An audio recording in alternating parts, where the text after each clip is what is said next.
निवडणूक पार पडते, काय सांगा? महाराष्ट्राचे नेते, महाराष्ट्राचे विकास पुरुष, आमच्या सर्वांचे नेते आदरणीय अजितदादांच्या दुर्दैवी निधनाच्या नंतर आजच्या या पोटनिवडणुकीला आदरणीय वहिनी सामोरं जात आहेत.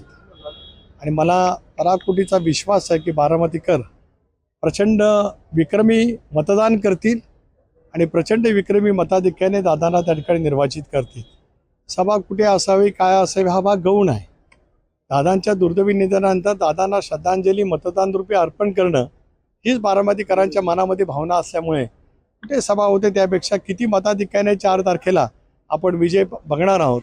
संबंध देशामध्ये विक्रम होईल अशा पैकीचं विक्रमी मताधिक्य आदरणीय वहिनींना त्या ठिकाणी मिळेल असा प्रदेश राष्ट्रवादीचा अध्यक्ष म्हणून या ठिकाणी मी विश्वास व्यक्त करतो आहे. तटकरे साहेब, ही पहिलीच निवडणूक आहे दादांशिवाय पार पडते. यापूर्वीच्या निवडणुका झाल्या, सांगता सभा असायची, तुम्ही यायचा. आज खूप वेगळी परिस्थिती आहे, कसं बघता?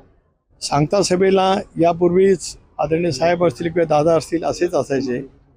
इतर कोण येण्याची वेळ कधी आलीच नव्हती.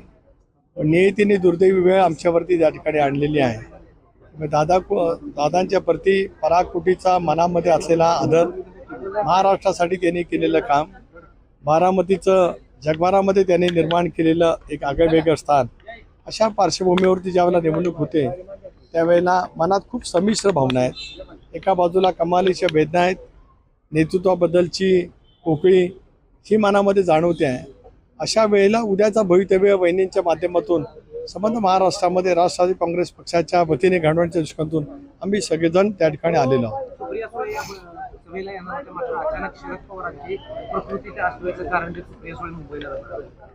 श्रद्धेय पवार साहेब गेले अनेक दिवस अधूनमधून आजारी असतातच, पण त्यांनी सुद्धा महाराष्ट्राच्या राजकारणासाठी, समाजकारणासाठी, देशाच्या समाजकारणासाठी मोठ्या प्रमाणावरती योगदान दिलेलं आहे. काल आज त्या येणार होत्या असं मलाही माहिती होतीच, परंतु साहेबांच्या प्रकृतीच्यामुळे कदाचित आल्या नसतील.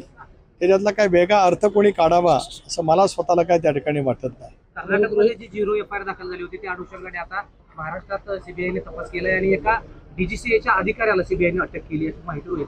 नाही, मला माहिती नाही, कारण मी आत्ताच प्रवास करून इथे आलेला आहे. जरूर मी माहिती घे, परंतु संबंध महाराष्ट्रातल्या आणि देशातील कोट्यावधी जनतेच्या मनामध्ये दादांच्या बद्दलच्या, मृत्यूच्या बद्दलच्या असलेल्या ज्या ज्या काही प्रत्येकाच्या मनामध्ये ज्या शंका होत्या त्या दृष्टिकोनातून भारत सरकार, राज्य सरकार त्या ठिकाणी तपास करत आहे. आम्ही त्यावेळेला देवेंद्रजींची भेट घेतली, अमितभाईंची भेट घेतली. याचा तपास शीघ्र गतीने व्हावा आम्हा सर्वांची मागणी होती. त्याच्यामुळे ज्या दिशेने तपास होऊन त्याचा निष्कर्ष लवकरात लवकर देशातील जनतेपुढे यावा अशी आमच्या सर्वांची अपेक्षा आहे. धन्यवाद.